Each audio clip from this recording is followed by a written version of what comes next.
अस्सलाम वालेकुम दोस्तों। जैसा कि आप सबको पता है कि हमें अपने घर की सफाई रोज़ करना पड़ती है। अपने कमरे की सफाई भी हम रोज़ करते हैं, ऑफिस की भी, अपनी शॉप की भी। तो अगर हम 1-2 दिन भी सफाई ना करें तो वहाँ पे इतनी गंदगी जमा हो जाती है कि हमें अच्छा नहीं लगता। और बाज़ का अगर ज़्यादा दिन सफाई ना रहे तो फिर क्या होता है कि हमें कमरे में घुसना या वहाँ की स्मेल की वजह से हमें परेशानी होती है।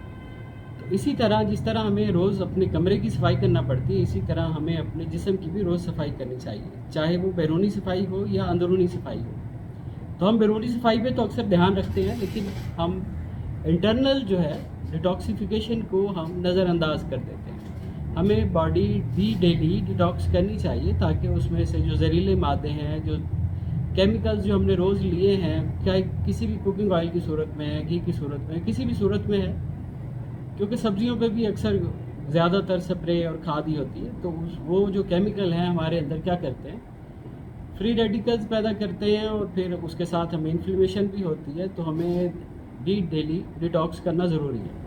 कब्ज़ जो है एक ऐसी अलामत है जिसके बाद बहुत सी हमें बीमारियां ज़ाहिर होना शुरू हो जाती हैं, क्योंकि हमारे जिस्म का वेस्ट मटेरियल जो है हमारे जिस्म से इखराज नहीं हो पाता, हमारा गट सिस्टम जो है डिस्टर्ब हो जाता है। उसमें सबसे पहले जो अलामत हमें ज़ाहिर होती है वो हमारे सर में दर्द रहना शुरू हो जाता है। उसके बाद मुसलसल दर्द के साथ साथ ये होता है कि चक्कर आना शुरू हो जाते हैं कुछ पेशेंट को, और कुछ पेशेंट मैंने देखे हैं जो बेहोश भी हो जाते हैं। तो जब उनकी कब्ज़ ठीक हो गई तो अल्हम्दुलिल्लाह वो होश में भी आ गए। तो उसके अलावा गर्दन में खिंचाव रहना, आँखों में दर्द रहना, आँखों नज़र कमज़ोर हो जाना, विज़न जो है डिस्टर्ब हो जाता है। कुछ पेशेंट में ऐसे होता है कि जैसे वो देख रहे हैं उनको साफ नज़र नहीं आता। तो लेकिन जैसी कब्ज़ ठीक होती है तो वो उनकी आई साइट भी बेहतर हो जाती है पहले से। इसी तरह बहुत सी अलामात हैं, जैसे कंधों में खिंचाव रहना, पेट फूल जाना, आंतड़ियों में सोजिश हो जाना, मैदे में सोजिश हो जाना। इसी तरह सबसे जो बीमारी है मेन जो है कमर में दर्द रहना। कुछ लोग ये समझते हैं कि जो कमर में दर्द है ये हमारे मोरों का मसला है, और वो मोरों के ट्रीटमेंट करवाते रहते हैं, लेकिन वो कब्ज़ को इग्नोर कर देते हैं। फिर इसी तरह कब्ज़ ज़्यादा देर रहे तो फिर पाइल्स का हो जाता है, मसलन बवासीर हो गई है, खूनी बवासीर हो जाती है, मोके बन जाते हैं, मसे बन जाते हैं। उसके साथ टांगों में खिंचाव जो है, टांगों में तनाव सा होता है। ऐसे पेशेंट को टांगों में दबवाने से थोड़ा सा रिलैक्स हो जाते हैं। उसके अलावा पाँव की तलियों में इस दर्द रहना शुरू हो जाता है, तो जैसे कब्ज़ ठीक होगी तो वो बेहतर होना शुरू हो जाती है। जो पाँव की तलियों में दर्द होता है, ब्लड प्रेशर का मसला है, तो वो ये नहीं देखते कि हमारा बॉडी जो है सही तरह डिटॉक्सिफिकेशन उसकी नहीं हो रही, लीवर भी डिटॉक्स नहीं हो रहा। तो इसके लिए हमें एक हमारा नुस्खा है, काफ़ी अरसे से हम इस्तेमाल करवा रहे हैं, बहुत से लोग दोस्तों को इस्तेमाल भी करवाया, बहुत से दोस्तों को लिख के भी दिया, भी खुद भी बना सकते हैं। तो अभी भी ये वीडियो बनाने का मकसद सिर्फ यही था कि उन तमाम अज्जा को आप तक पहुंचा दें, उसकी वीडियो डिटेल के साथ, क्योंकि कुछ दोस्त हैं जो कहते थे हमने अज्जा जो हैं उसकी पहचान नहीं है, बाज़ार से जब लेते हैं तो बाज़ का चीज़ें साफ़ नहीं मिलती। तो उसके लिए फिर मैंने डिटेल से उसकी एक वीडियो बना दी है, उसमें आप तमाम अज्जा जो हैं आप उसको साफ़ सुथरे बाज़ार से लें, उसके साथ मैच करें, आप अच्छी चीज़ लेंगे तो आपको उसका फ़ायदा होगा। और फिर इस नुस्खे का एक यही बड़ा फ़ायदा है कि ये बच्चे भी इस्तेमाल कर सकते हैं, औरतें भी इस्तेमाल कर सकते हैं। हम जो 6 माह के बच्चे से लेके और 80 साल के बूढ़ों तक हमने ये इस्तेमाल करवाया, अल्हम्दुलिल्लाह इसका किसी किस्म का साइड इफ़ेक्ट नहीं होता। और इससे ना तो पेट में बल पड़ता है, क्योंकि अक्सर जब हम कब्ज़ के लिए कोई चीज़ इस्तेमाल करते हैं तो उससे पेट में बल पड़ सकता है, पेट में खिंचाव हो जाता है या मरोड़ के साथ पखाना आता है। इसमें ऐसा कोई मसला नहीं होता। और क्योंकि ये कब्ज़ के साथ साथ अंतड़ियों में खुश्की को भी कम करता है, तो ये तमाम अज्जा आपने लेने हैं, साफ़ सुथरे लेने हैं और बराबर वज़न लेने हैं। जब साफ़ हो जाए तो फिर उनको बराबर वज़न लेके उसके बाद ये अभी हम आप वीडियो देखिए, इसमें आपको तमाम अज्जा जो हैं वो नज़र आ जाएंगे। तो सबसे पहले जो नुस्खे में चीज़ है, अच्छा इसमें कुछ पॉइंट्स हैं, आपने उनको अच्छी तरह नोट कर लेना, बाद में ये ना हो कि आप गलती करें। सबसे पहले जो है, सबसे पहले गुलाब के फूल। अच्छा, जो हमें बाज़ार से मिलते हैं वो इस तरह के होते हैं। एक तो इसमें 2-3 मसले होते हैं। एक तो इसमें मिट्टी बहुत ज़्यादा आती है, और ये देसी गुलाब नहीं है। ये आम तौर पे जो वो फूल हैं जो हारों में यूज़ होते हैं, गाड़ियों पे डेकोरेशन में या दरबार पे, तो ये अद्वियात में इस्तेमाल होने वाले नहीं होते। ये किसी किस्म की दवाई में इस्तेमाल नहीं कर सकते। और हमारे यहाँ क्या होता है कि ये हम लोग जब भी कोई दवाई बनवाते हैं या बनाते हैं तो उसमें ये वाले फूल यूज़ कर लेते हैं। ये नुकसान भी देते हैं और एक ये साफ़ ना होने की वजह से ख़तरनाक होते हैं। और फिर ये करना क्या होता है कि हम लोग आम तौर पे जो अरक वगैरह मिलते हैं ना, तो वो इन फूलों के होते हैं, तो इसलिए अवॉइड करें। जब भी आपने फूल लेने हैं तो आपने उन्हें कहना है कि हमें गुल ईरानी चाहिए। ये वो गुलाब है, देसी गुलाब, जिसका पिंक कलर होता है। ये रेड कलर में होते हैं जो आम तौर पे आपने देखे होंगे, ये पिंक कलर में होते हैं। इसको देसी गुलाब कहते हैं। और इसको जब आप पंसारी से लेंगे तो आप इसको गुल ईरानी कह के लेंगे। आप उनको जब बताएंगे कि हमें गुल ईरानी चाहिए, सबसे पहला जो मेन जुज़ है इसमें गुलाब के फूल हैं, लेकिन वो भी आपको बता दिए कि ये वाले हरगिज़ नहीं लेने, आपने गुल ईरानी लेने। इन दोनों की कीमत में भी बहुत फ़र्क है। ये जो गुलाब है ये आपको तकरीबन 250 से 300 रुपये किलो मिलता है खुश्क, और ये 1300 से 1500 के दरमियान मिलता है खुश्क जो है। ये एक तो इसकी खुशबू भी अच्छी होती है, आप जैसे ही लेंगे आपको फ़ौरन पता चल जाएगा कि इसकी खुशबू से आपको पता चल जाएगा कि ये असल गुलाब है, देसी गुलाब है। और जब आपने इसको लेना है तो फिर इसमें ये जो इसकी डंडियाँ हैं इसको निकाल लेना है। ये बिल्कुल इस्तेमाल नहीं करनी किसी भी अद्वियात के अंदर। इससे क्या होता है कि बाज़ का पेट में बल पड़ सकता है। तो आप ये बहुत ज़्यादा खुश्क भी होती हैं, ये आपने बिल्कुल इस्तेमाल नहीं करनी। ठीक है जी, ये आपने 2 चीज़ें नोट कर ली। एक तो ये इस्तेमाल नहीं करनी, ये वाले चाहिए फूल, और साफ़ सुथरे चाहिए बग़ैर डंडियों के। ये हमारा हो गया पहला जुज़। दूसरी इसमें जो चीज़ इस्तेमाल होगी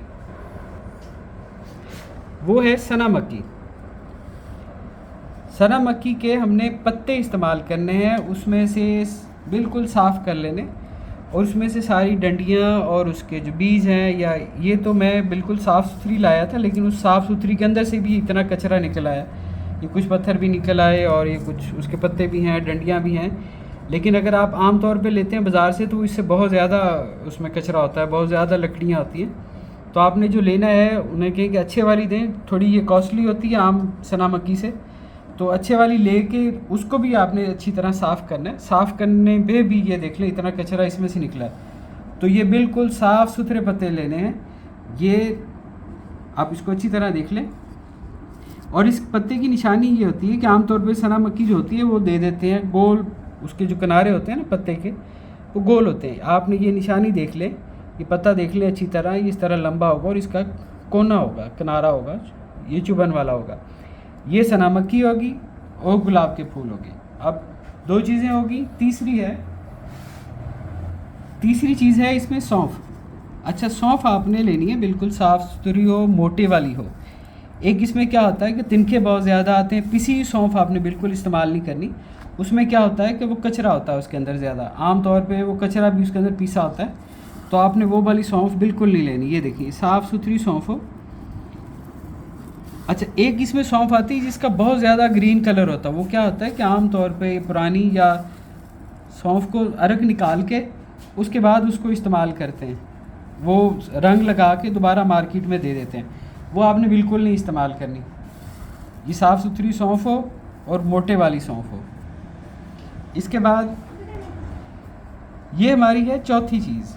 3 चीज़ें होगी। सबसे पहले गुलाब के फूल थे, उसके बाद सना मक्की, और तीसरे नंबर पे सौंफ, चौथे नंबर पे है अमलतास।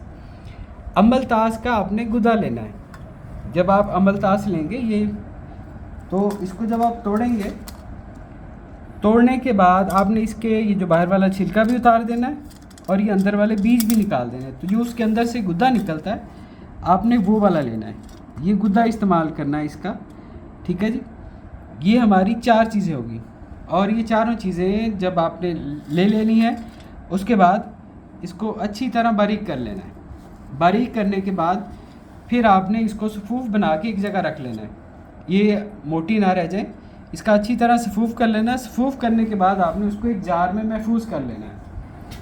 जी दोस्तों, आपने वीडियो में सामान अच्छी तरह देख लिया। उम्मीद है कि आपको समझ आ गई होगी हर तरीके के साथ। अब आपने उसको बना लिया, साफ़ कर लिया। अब आपने उसको क्या करना है कि एक जार ले लें शीशे का, उसके अंदर उसको महफूज करके रखना है। एयर टाइट जार हो, उसमें नमी नहीं आनी चाहिए, क्योंकि नमी के साथ ये ख़राब हो जाएगा। एयर टाइट जार हो और उसके ऊपर आप अच्छा सा नाम लिखें, लेबल लगाएं और उसको सेव करके रखें। यहाँ तक ही हो गया इसके तैयारी का मरहला। अब आपने गौर से समझना है कि इसको कौन लोग इस्तेमाल कर सकते हैं। ये कब्ज़ के लिए फ़ायदेमंद है, लेकिन उन लोगों की कब्ज़ के लिए फ़ायदेमंद है जिनको खिंचाव रहता है, जिनका पेट फूला रहता है हवा के साथ, जिनको कब्ज़ के दौरान पखाना बिल्कुल खुश्क आता है, हार्ड होता है और पेट में अक्सर बल बढ़ता है, ब्लड प्रेशर भी अक्सर बढ़ा रहता है गैस की वजह से, और सर में दर्द रहता है, पट्ठों में खिंचाव रहता है, टांगों में खिंचाव रहता है, या टांगें फूली फूली रहती हैं, या आपकी कमर में दर्द रहता है, क्योंकि ये पट्ठों को भी नरम करता है, तो आपकी कमर के पट्ठों को भी नरम करेगा। जो भी खुश्की के पेशेंट है ना, वो इस्तेमाल कर सकते हैं। खुश्की से मुराद होता है कि उनको खिंचाव महसूस होता है, जिस्म के अंदर तनाव महसूस होगा। अच्छा, और जो लोग इसको इस्तेमाल नहीं कर सकते, मसलन इसका कोई साइड इफ़ेक्ट नहीं है, लेकिन उनको ये फ़ायदा नहीं करेगा, वो कौन से हैं? उनको जिनका ब्लड प्रेशर लो रहता है, जिनको खून की कमी है, जिनको असाबी कमज़ोरी है, जिनको ब्लड प्रेशर कम रहने के साथ साथ उनका जिस्म ठंडा रहता है, जिस्म ठंडा रहता है, रंग सफ़ेद हो, ब्लड प्रेशर लो रहता हो और असाबी कमज़ोरी हो, उनको ये बिल्कुल नहीं देना आपने, क्योंकि इसने जिस्म में नरमी और तरी पैदा करनी है। ऐसे मरीज़ों को कब्ज़ होती है, लेकिन उनके अंदर जिस्म में तरी ज़्यादा होती है, मसलन जो फैटी लिवर के पेशेंट होते हैं, उनको ये फ़ायदा नहीं देगा। बाद में आप कहें कि हमें इसका ये साइड इफ़ेक्ट है या ये, इसका कोई साइड इफ़ेक्ट नहीं होता, हर चीज़ का इफ़ेक्ट होता है, लेकिन उस चीज़ को देखा जाता है कि ये चीज़, इसके जो अज्जा है, किस तबीयत के लोगों के लिए सूटेबल है और किसके लिए नहीं है। उम्मीद है कि आपको समझ आ गई होगी। नहीं आई तो इसको दोबारा देखें, अच्छी तरह समझें, फिर आप इसका इस्तेमाल करें।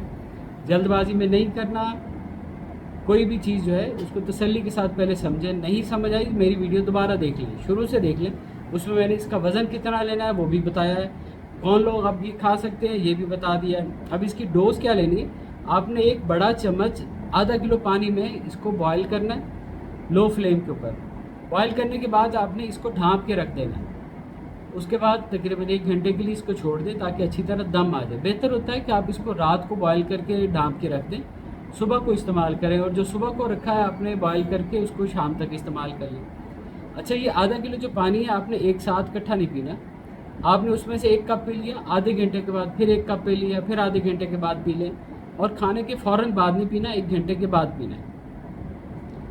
समझ आ गई जी? खाने के फ़ौरन बाद नहीं पीना, एक कप से ज़्यादा नहीं पीना। उसके बाद आधा किलो पानी 1-1 कप करके आप उसको ख़त्म कर लें। अगर तो आपको कब्ज़ बहुत ज़्यादा शदीद है तो आप दिन में इसको 2 से 3 दफ़ा भी बना के पी सकते हैं, लेकिन अगर नॉर्मल है, आपको कब्ज़ कम है, तो आप सिर्फ इसको रात को बना के रख लें, सुबह पी लें, खाने के 1 घंटे के बाद पीना शुरू कर दें, दोपहर तक ख़त्म हो जाएगा। और अगर आपको उससे थोड़ी ज़्यादा है तो आप दिन में 2 दफ़ा बना लें। और जो बच्चे हैं उनको आपने एक चम्मच में डाल के देना है या ड्रॉप्स की सूरत में देना है, और जब आप देखें कि उनका पेट नरम हो गया, उनको पेट में बल पड़ना हट गया है और पखाना ठीक आ रहा है, तो फिर आप उनको बंद कर दें। लेकिन जो बड़े हैं, बड़ी उम्र वाले हैं, वो रोज़ भी पी सकते हैं, दिन में 1 मरतबा। उससे ये होगा कि उनको खिंचाव जो है अंतड़ियों में, कमर में, वो कम रहेगा और इससे खाना उनको आसानी के साथ आता रहेगा। मैंने कोशिश की है कि मैं पूरी वीडियो में तसल्ली के साथ एक एक चीज़ समझा सकूं, लेकिन इंसान हूँ, गलती कर सकता हूँ। अगर कहीं कोई गलती हो गई है तो मैं माज़रत खाऊँ, और अगर आपको किसी चीज़ की समझ नहीं आई तो कमेंट्स में बता दीजिएगा, मैं आपको गाइड कर दूँगा। गलत चीज़ नहीं इस्तेमाल करनी, गलत तरीके से इस्तेमाल नहीं करनी। किसी चीज़ की समझ ना आए, अपने आपने उसमें तरीका इस्तेमाल नहीं करना, आपने पूछ लेना है, फिर इस्तेमाल करें। बाकी इसका कोई साइड इफ़ेक्ट नहीं है, ये हर्बल चीज़ें हैं, न्यूट्रिशन भी है इसमें, और ये एंटी इन्फ्लेमेटरी भी है, और ये जिस्म से फ्री रेडिकल्स को भी कम करते हैं। बाकी अगर कोई सवाल हो तो आप पूछ सकते हैं। अगर आपको ये पसंद आया हो तो आप अपने दोस्तों के साथ भी शेयर कर सकते हैं, क्योंकि आजकल हर बंदा कब्ज़ का मरीज़ है, और हमारे पास जो पेशेंट आते हैं वो बहुत बेचारे कब्ज़ की वजह से परेशान हैं, और अल्लाह रहम करे, अल्लाह, इसलिए मैंने ये वीडियो लगाई है ताकि चले, मेरी इस कोशिश की वजह से अगर किसी दोस्त का फ़ायदा हो जाता है, किसी का भला होता है, तो दुआओं में याद रखिएगा। बहुत शुक्रिया। अस्सलाम वालेकुम।